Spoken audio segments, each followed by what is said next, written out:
밀고 당기는 수많은 협상 끝에 우리나라와 미국 간 관세 협상이 극적으로 타결됐습니다.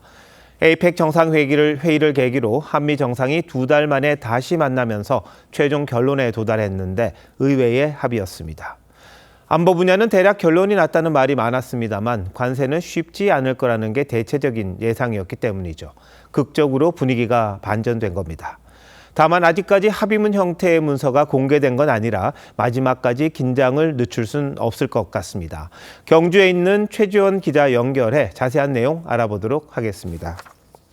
자, 최 기자, 그동안 대미 투자 3,500억 달러가 가장 핵심 쟁점 아니었습니까? 어떻게 타결이 된 겁니까?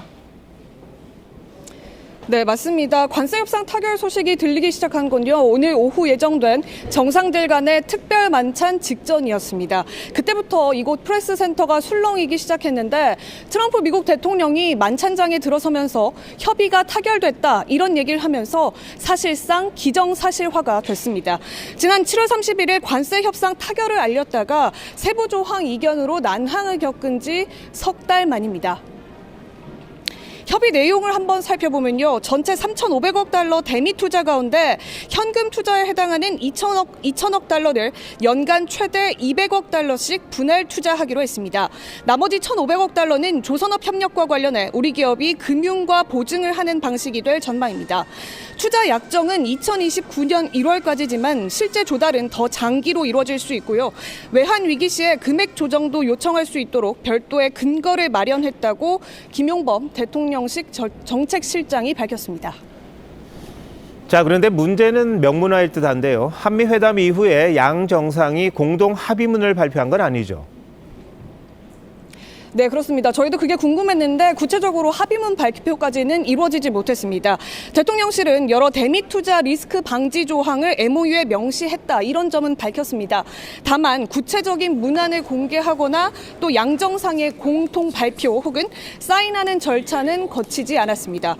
김 실장은 한국의 MOU 제정에는 국회 동의 등이 우리나라의 경우 필요하기 때문에 이 절차를 거쳐서 최대한 11월 내에는 타결될 수 있도록 하겠다 이런 입장을 추가적으로 밝혔습니다.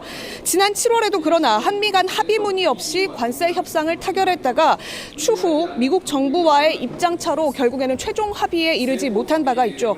김 실장은 기본적인 MOU 문안은 이미 돼 있다면서 설명 자료인 팩트시트도 양국 간 세부 합의가 마무리됐다 이렇게 밝혀놓은 상태입니다. 지금까지 경주 에이펙 미디어 센터에서 TV조선 최지원입니다.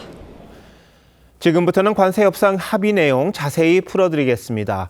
먼저 보신 것처럼 최대 쟁점이었던 3,500억 달러 어떻게 투자하느냐입니다. 언제 어디에 어떤 방식으로 투자하기로 미국과 합의했는지 윤우리 기자가 자세히 설명합니다.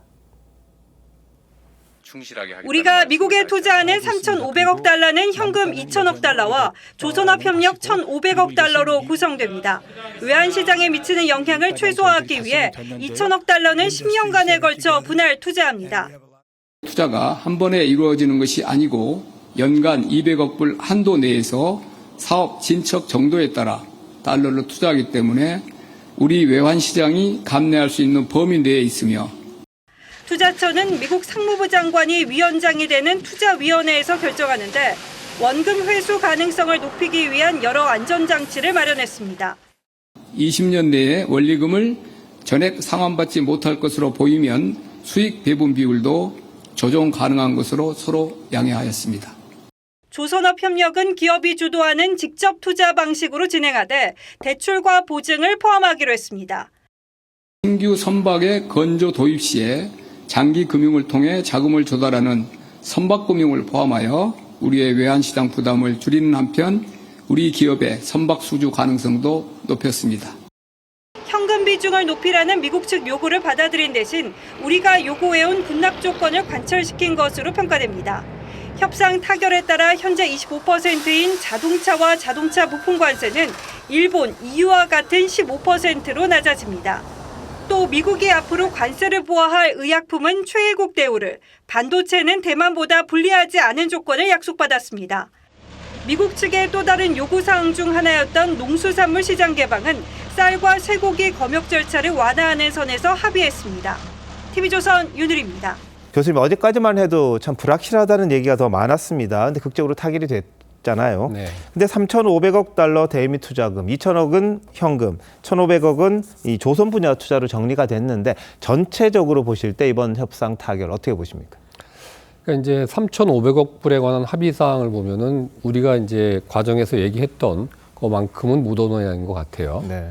근데 이제 관세를 25% 자동차의 경우에 25에서 15%로 그래도 조기에 네. 낮추는 건 우리 피해를 좀 최소화하는 데 도움이 됐기 때문에 네. 어느 정도는 이제 균형이 잡힌 결과라고 평가할 수 있을 것 같습니다. 네.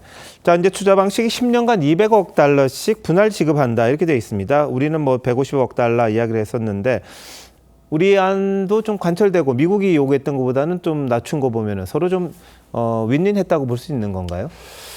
뭐 그렇게 볼 수도 있는데 네. 사실 이제 제가 요번에 그 결과를 보고 제일 좀 이렇게 어떻게 보면 불안 요소로 네. 보이는 게 200억 달러가 물론 이제 10년 정도에 걸쳐서 2천억 달러 현찰해서 미국 측의 요구를 좀 깎은 것처럼 보이긴 하지만은 네. 당초에 이제 처음에 우리가 얘기했던 거는 3,500억 불 중에 한 현찰 비중은 5% 안짝으로 하겠다. 네. 이게 이제 출발점에서는 그렇게 얘기를 했었거든요. 그렇죠. 그래서 그 이후에도 이제 조금씩 늘려나가는 과정에도 뭐 상한선을 거의 한 20% 정도로 네. 얘기를 했었는데 예. 그거가 좀 벗어났죠. 그래서 네. 이게 이제 외환 시장에 주는 충격이라고 하는 게 네. 생각보다는 좀 있을 수도 있다. 어. 그러니까 이제 우리가 요구했던 게 통화 수합 같은 거를 무제한으로 요구를 했는데 네. 뭐 그건 이번에 이제 전혀 뭐 반영이 안 돼서 예.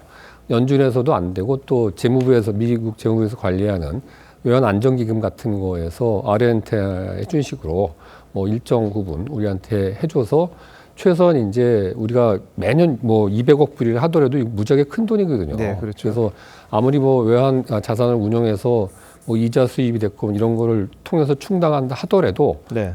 이게 이제 우리나라 외환 시장에서 이게 조달되면 아무래도 원화 가치가 떨어져서 네. 뭔가 이제 그렇게 되면 우리가 이제 그 옛날에 위기가 컸던 네, 상황이 그렇죠. 자꾸 떠오르잖아요. 그래서 그렇죠. 네. 그런 부분에서 뭔가 안전판이 좀 네. 마련되는 게 확실하게 좋은데 지금 합의한 내용에도 통화 수합이라는 얘기는 안 들어있지만 만약에 우리가 외환시장에 차질이 생겼을 경우에는 예, 현찰 투자하는 비중을 좀 조정을 할 수 있다. 이런 조항은 넣었다는 것 같아요. 네. 근데 좀 뭐 할 수만 있다면은 가능하면 이제 그런 상황이 우리가 닥치면은 뭐 통화 수합을 해주겠다라는 걸 명문화 해놓는 게 오히려 네. 좀 더 외환시장 참여자들한테 안정감을 줄 수 있을 것 같습니다. 알겠습니다.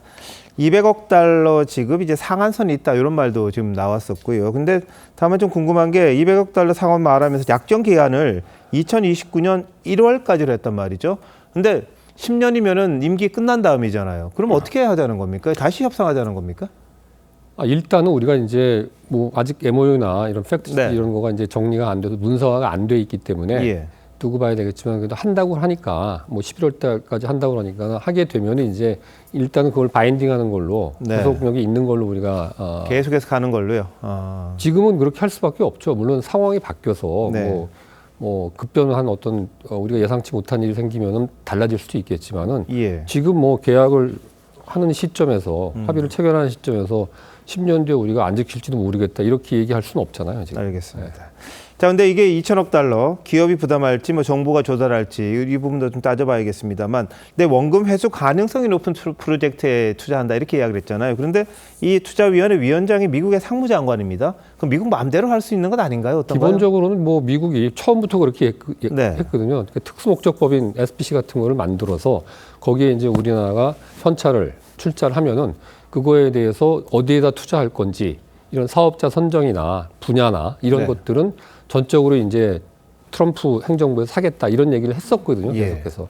근데 그 부분이 이제 여전히 유지가 되고 있고 우리가 이제 일본도 비슷하게 하긴 한 것 같은데 네. 그걸 이제 의견을 좀 개진할 수 있는 결정권이 있는 게 아니고 그런 정도 조건을 얻어낸 것 같긴 해요. 예. 그래서 그 부분이 조금 더 이제 명료하게 우리가 좀 뭐 우리가 어차피 지금 우리 돈이 정부 돈이 됐건 뭐 기업 네. 돈이 됐건 이제 투자가 들어가면은 우리 기업들한테 뭔가 좀 그래도 돌아올 수 있게끔 만드는 게 목적이기 때문에 네. 그런 부분을 조금 더 가시적으로 좀 반영을 하는 게 필요하지 않나 그런 생각이 예. 듭니다. 하여튼 팩트시트가 좀 나와 봐야 네네. 정확하게 알겠군요. 근데 수익 배분 5대5를 일단 하기로 했습니다. 일본보다는 좀 낫다 이런 평가도 있는데 5대5는 이제 그 예. 원금 회수할 회수할 때까지. 때까지. 그럼 일본도 그럼 요건이고 마찬가지지 마찬가지예요. 않나요? 그리고 아. 그 이후에는 90대 10인데 예. 미국이 90까지 가고 10까지 가고 일본은 그렇게 했는데 예. 우리는 얘기는 없는데 아직 아마 없죠. 우리도 유사하게 지금 될 가능성이 많아 보입니다. 네. 특별한 언급이 없는 걸 보면. 자, 그럼 일본과 비교했을 땐 거의 비슷하다고 보시는 겁니까? 뭐 그 내용 자체만 보면 비슷한데 이제 차이가 네. 일본이 5,500억 불이라서 우리보다 이제 2,000억 불 정도가 그렇죠. 많지만은 예. 그 일본이 이제 경제 규모가 우리 한 2.5배 정도 되고 네. 또 기축통화국이기 때문에 미국하고 이제 무제한 통화 수입이 체결이 돼 있는 상태이기 때문에 외환시장에 충격을 줄 가능성은 별로 없거든요. 알겠습니다. 금액이 많더라도. 예. 그리고 현찰 비중이 얼마나 되는지는 사실 이제 그쪽에서 발표한 것만 놓고 보면 확실치가 않아요. 그것도 양쪽이 좀 해석이 다르기 때문에 여전히. 네. 그래서 이제 그런 부분에 있어서는 뭐 일본하고 형식만 보면 우리가 조금 더 좋은 거 아니냐 이렇게 평가할 수도 있는 부분이 있지만은 네. 또 이제 수합 외환시장 안정 문제, 예. 통화 수합 문제 이런 걸 고려하면은 안전판이 약간은 네. 우리가 좀 덜 마련된 거 아닌가 하는 이런 우려도 좀 듭니다. 알겠습니다. 뭐 정확한 내용이 나와 봐야 한번 다시 네. 평가를 할 수 있겠군요. 그때 한번 모시도록 하겠습니다. 알겠습니다. 고맙습니다. 네.